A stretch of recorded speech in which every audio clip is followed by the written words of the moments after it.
តែជ័យវរ្ម័នគំនិតអង្ចាឆ្លាក់ផ្ទាំងសេងឡាកសាងប្រាសាទ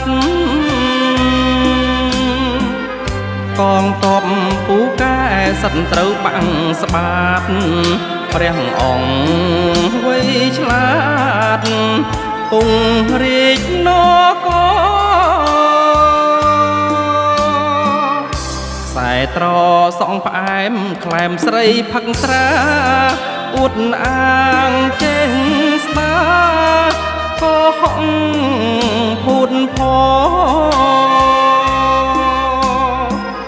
អស់ទឹកបាត់ដីរៀងរស់វឹកវសៀមយួនព្រួតយកព្រោះចោលពៀនវាំងដល់វេនខ្សែសែនគ្រប់គ្រងអំណាចចិត្តសាហាវកាចធ្វើបាបខ្មែរខ្លាំងងើបមួយវ័យមួយចោទថាប្រឆាំងក្តោបរាជចវាំងរាំងអំណាចស្ដេច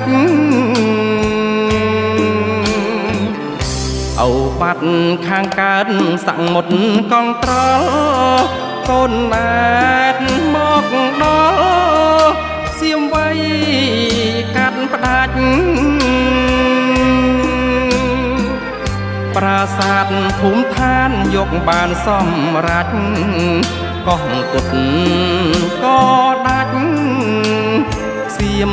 លូចថ្មីថ្មី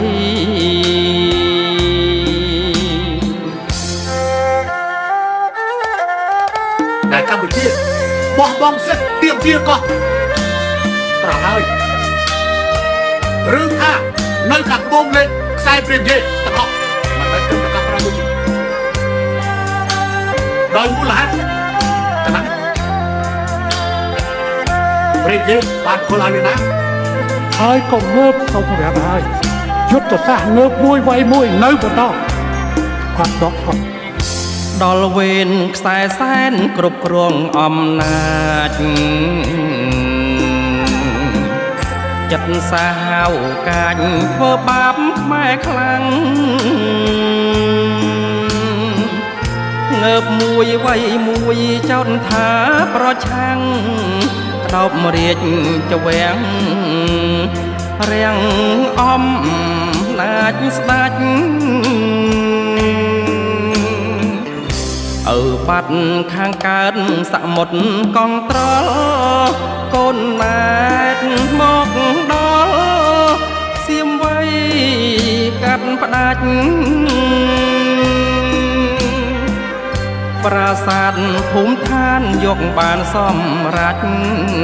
កោះគុតក៏ដាច់សៀមលូចថ្មីថ្មី